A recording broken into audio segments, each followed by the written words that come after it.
Hi everyone, my name is Abolaji and I'm the blockchain developer on this project. The main aim of this project is to demonstrate how blockchain technology can improve land administration in Nigeria. So, why are we using blockchain? It has some important features, and number one of them is the fact that it's decentralized. Decentralization means that there is no centralized authority controlling the network. The other important feature is the fact that it's public.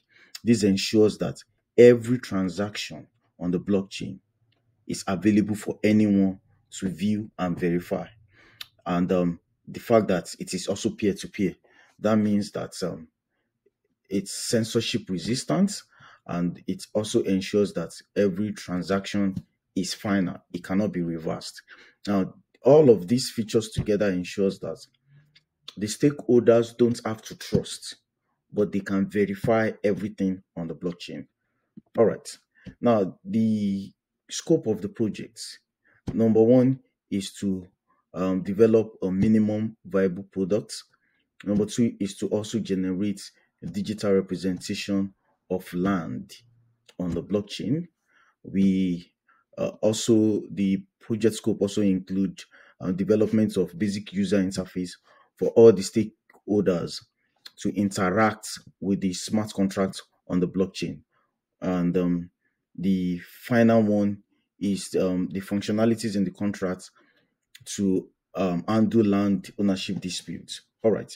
So in the next few minutes, I'll be demonstrating the MVP we developed. But before that, we focus on some needs of the stakeholders when we were developing the MVP. For governments, it's important that the products we are proposing seamlessly interact with the legacy system. It's also cost effective. It helps government to collect commissions and tax. And for landowners, mainly it is for them to be able to easily demonstrate the ownership of a land parcel.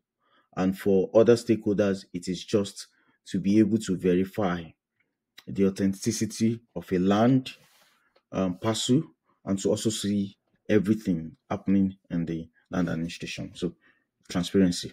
Now, for these to work, the minimum viable product and the proposed solution to work, basic things needs to be in place. The first thing is digital wallets. Digital wallet is just a software managing your accounts on the blockchain. All right. So accounts on the blockchain is more like your bank account.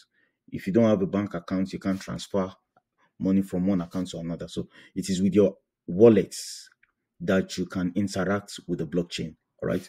The next one is the fact that the legacy system, we assume that it's strong enough, robust enough to prove the current landowner. All right, before we put it on chain. Now, the technical requirements can be summed up into four use cases. All right, these are the use cases we identified. The first one is the use case in which government wants to issue new land.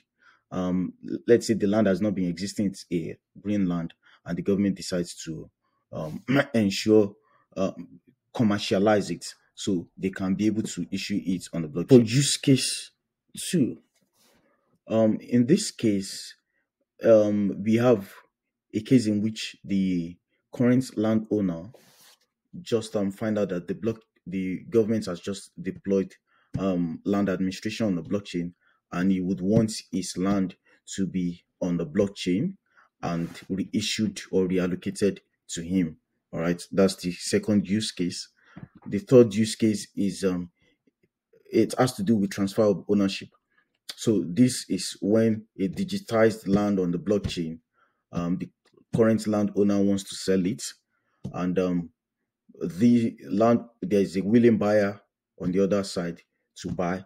Now we have a blockchain facilitating this transfer and also collecting tax and remitting it to the government.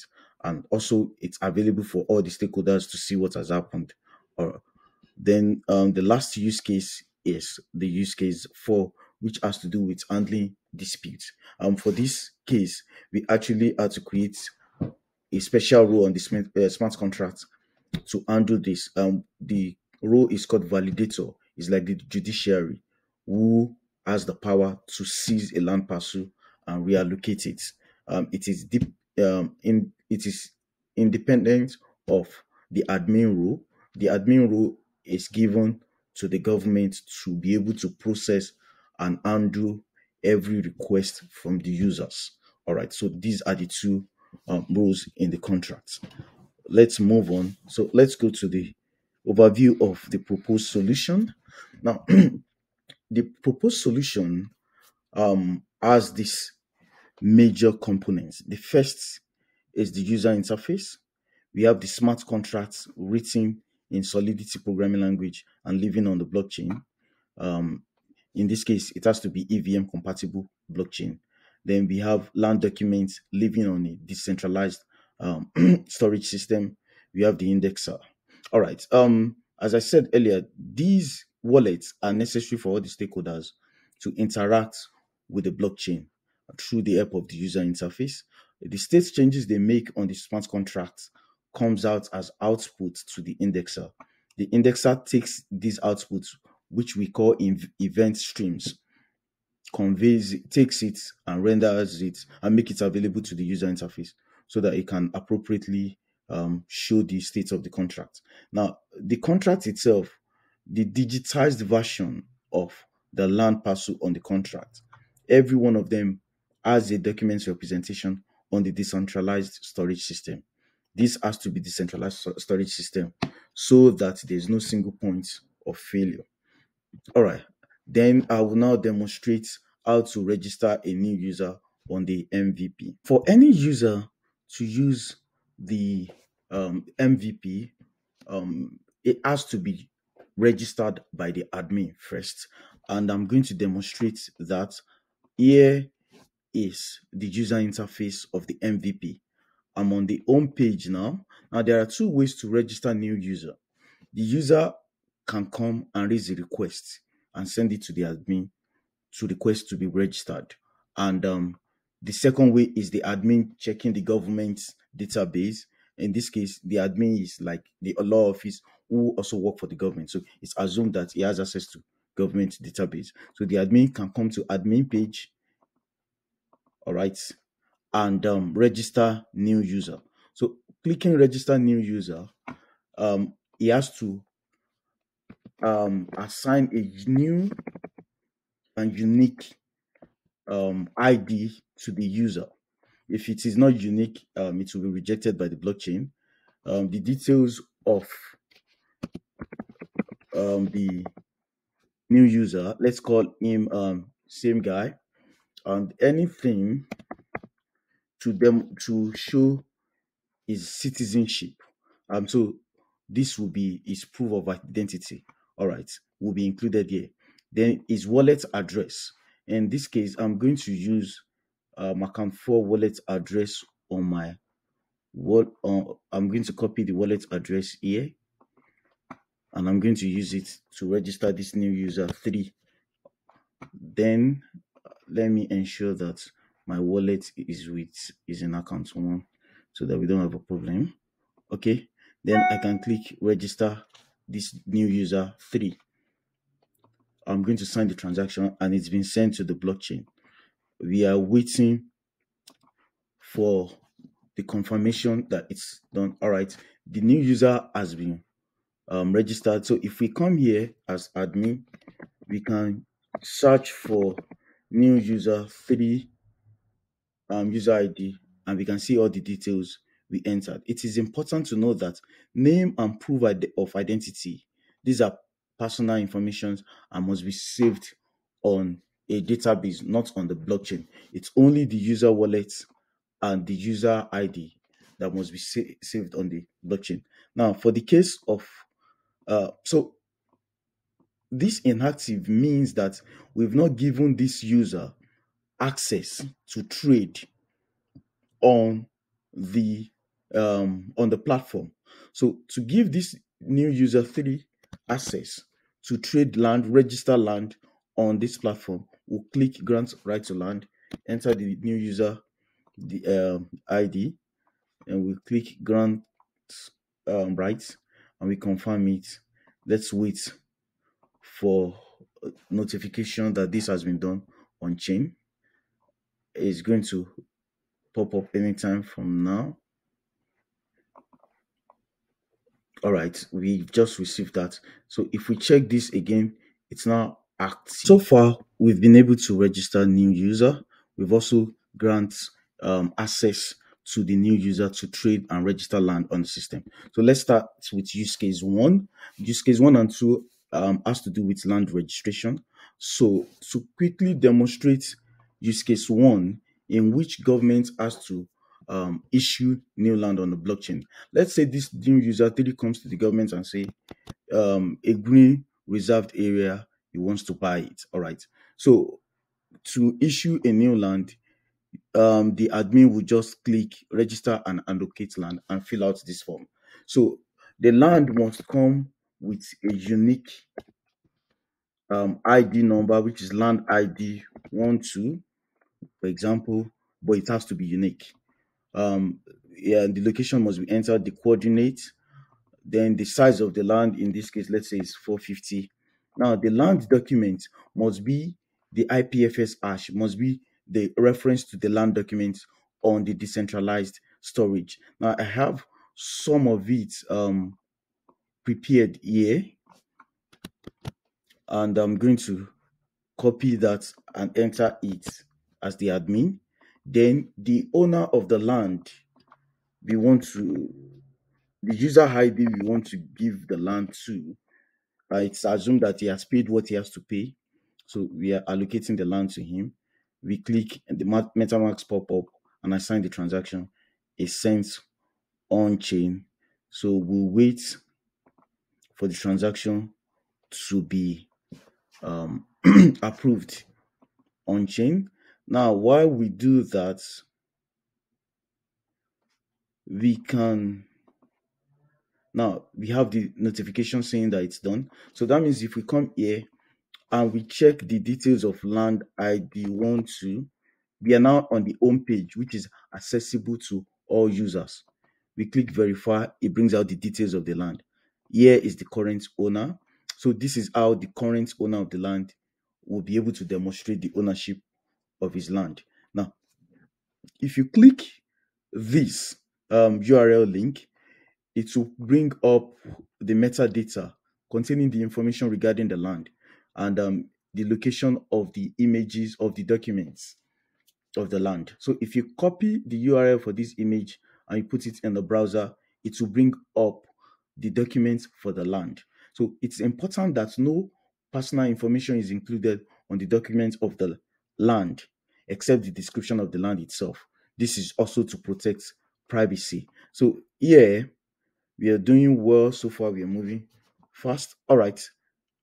This marks the end of use case one. For use case two, the current landowner must come to the home page and raise a request to register his own land. All right. Now, using his own wallet. Now, the wallet connected here, I've registered it with this user ID. So I'm going to use that. And the landowner would have to enter the location, basic information about the land. All right. And the proof he has to show that the land belongs to him. It is this proof that the admin will use to verify on the legacy system that this land actually belongs to citizen 01. So let's send this request to the admin. Okay, it has come. So let's now wear the cap of the admin and go to the admin page and see the requests that has just been sent. All right, so this is the admin page. You click here as the admin to view land registration requests. Now our request has come. Let's check it. Now you can see the details the user sent. All right, so with this detail proof of ownership, we can verify that, okay, based on the legacy system, this is the current owner. So let's approve. Now in approving this, as before, would have to assign a unique land ID to the new land we want to give to the user. All right, we enter the coordinates. Let's say in this case the size is 520 square meters, and the um, land documents details, we enter it and we submit this request. MetaMask pop up for us to sign the transaction, and it sends it on chain. All right, we are waiting for the confirmation. Once the confirmation comes, we should be able to check, okay, it has been approved. So land ID 13 should now be available, and yeah, it's now being allocated to citizen 01 who requested for it. All right, for use case 2, the request made by the user to register his current land comes with a fee. Not only the gas fee that will be paid by the user, by the landowner, but also additional fee to make the request. Number one, this serves as revenue generation thing for the government. But besides that, it's just to serve as a deterrent to users not to pick random land and say they want to register it, even though the request will fail because the admin will confirm that they are not the owner of the land. Man hours will be lost to verify that. So that's why there should be a caution fee attached to that. So that marks the end of demo of user one and use case one and use case two. So let's go to use case three. Use case three has to do with transfer of ownership and can be in two ways. Transfer of ownership due to personal reasons like inheritance. So in this case, the current landowner passing it to someone for no monetary gain. All right, so let's quickly demonstrate that here. So let's say we have our citizen 01 wants to pass his land over to the new user 3. So this is land ID 06 and it currently belongs to citizen 01. Let's say he wants to pass it to new user 3.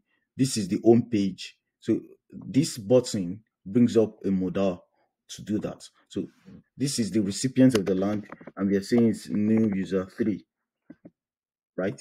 And the land we want to send is land ID 06. So we click transfer land, MetaMask pop up, confirm, and we've sent it on chain. We are waiting for verification. It should come anytime from now. Okay, now we have received the notification that is done. So if I check the details of land ID 06 again, the current landowner has changed. Now no money changed ends here except the transaction fee the current landowner has to pay. So that's the first part of transfer of ownership. The second part has to do with listing land for sale. So we have a basic marketplace for this purpose. Let's say citizen 01 wants to sell his land ID 13. Let's confirm land ID 13 belongs to citizen 01. All he has to do is to come to the home page, which is accessible to all the users, and click list your land for sale. All right, so enter the land ID he wants to sell and put how much you want to sell it. Let's say, for example, you want to sell it for 0.3 matic. Click create listing, then sign the transaction, and it's gone on chain. I must also say that listing your land for sale costs comes with additional fee.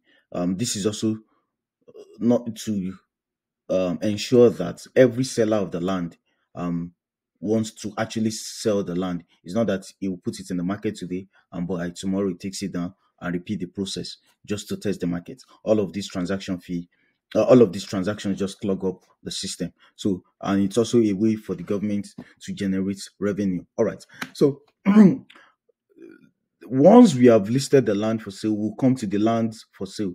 This is the marketplace, and here is the land the listing we just created. We can see it's land ID 13, and it's owned by citizen 01. we said it would go for 0.3 matic. All right. Now we can't buy this land because we are the seller. So we can't, if we try, the transaction will fail. But there is another land here listed by another user. I'm going to try and buy this now, and I'm going to enter the user ID, my user ID. Now, every buyer must also be a registered user. So before you can buy the land, so I just click buy now, sign, and 0.13, because this particular one goes for 0.13, would be deducted from my wallet as payment for this land. All right, I'm waiting for, okay, listing. Okay, so we have um notification that our transaction is successful. So when we come back here, the land we just bought is land ID 11, which now belongs to us. It was to land seller 01 before. Now it now belongs to ours. So this concludes use case 3. Let's go to use case 4.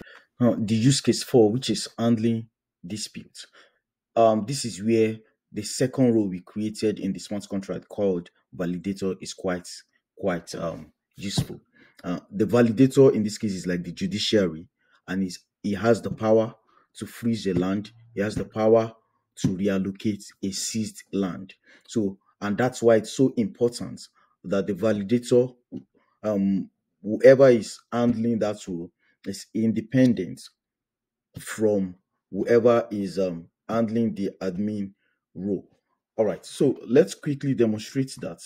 I am going to use this land, Beacon Land 1, to demonstrate this. It currently belongs to Suda 01, and we can see the legal state is active. All right, so let's say the validator wants to freeze this land.